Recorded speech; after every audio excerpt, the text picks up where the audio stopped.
Écoutez, je suis d'accord avec M. Netanyahou sur deux choses. La première, c'est qu'il y aura malheureusement probablement d'autres attentats en Europe. Et la seconde, c'est qu'il y a effectivement une mobilisation globale qu'il faut avoir. Pour moi, les racines du mal de ce qui se passe aujourd'hui sont à rechercher très loin et concernent évidemment tout ce qui se passe au Moyen-Orient, y compris avec l'Iran qui voudrait avoir la bombe atomique. Et j'associe d'ailleurs à ce qui s'est passé hier, il ne faut pas l'oublier, l'exécution des chrétiens cooptes d'Égypte qui se sont passés en Libye.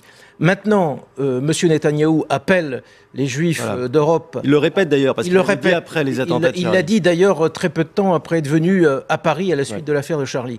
Évidemment, en tant qu'Européen convaincu, député européen, je veux dire ici fermement que les Juifs d'Europe et les Juifs de France ont leur place en France et en Europe, tout simplement parce que l'Europe porte en elle-même toutes les valeurs qui sont celles de la tolérance, de la lutte contre l'antisémitisme. C'est pas alors qu'on vient de fêter le 70e anniversaire de la libération du camp d'Auschwitz-Birkenau qu'il faut aujourd'hui, oublier cela. Donc la lutte contre l'antisémitisme, c'est une lutte qui concerne tous les Européens, évidemment ici sur place. Je ne m'y résous pas. Je pense qu'il y a des possibilités techniques et politiques pour faire en sorte qu'on trouve un nouvel accord. Simplement, il faut négocier. Ce n'est pas simple, parce que je crois que les nouveaux gouvernants grecs ne connaissent pas bien les règles de travail en Europe. Ils sont arrivés un peu comme des chiens dans un jeu de quilles. Alors, il faut trouver un accord. Peut-être qu'on ne le trouvera pas aujourd'hui, puisque vous savez qu'on a jusqu'à la fin du mois de février, et que dans ces cas-là, on aime bien jouer le calendrier jusqu'au bout. Je fais néanmoins une proposition ici ce matin, parce qu'il est possible de trouver une solution.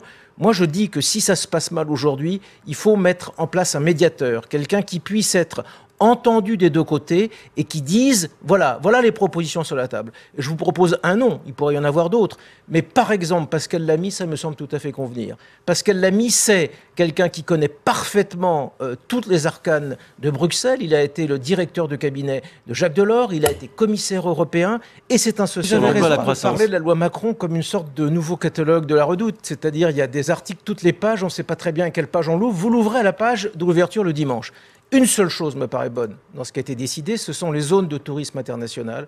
Je pense qu'effectivement, il y a des créations d'emplois possibles dans ce domaine. Vous savez, la loi Macron, comme toutes les lois aujourd'hui, il faut les observer avec une seule règle. Qu'est-ce qui va créer de l'emploi ? Parce que l'emploi est notre plaie. Alors, dans les zones de tourisme international, oui, et je veux dire là que je trouve effectivement que telle maire ici ou là, et la maire de Paris en particulier, qui dit c'est pas sûr que Boulevard Haussmann, ça créerait de l'emploi, elle a tort en tant qu'économiste, c'est évident. Pour le reste, figurez-vous que je crois qu'une canne n'y trouverait toujours pas ses canetons, parce que c'est comme avant, c'est-à-dire que vous savez qu'il y a plusieurs centaines de cas qui autorisent ici ou là les ouvertures de commerce le dimanche, et ça, c'est pas changé. Et c'est pas parce qu'on passe de 5 à 12, avec en plus l'introduction des communautés de communes pour intervenir. Tout ça est d'une complexité.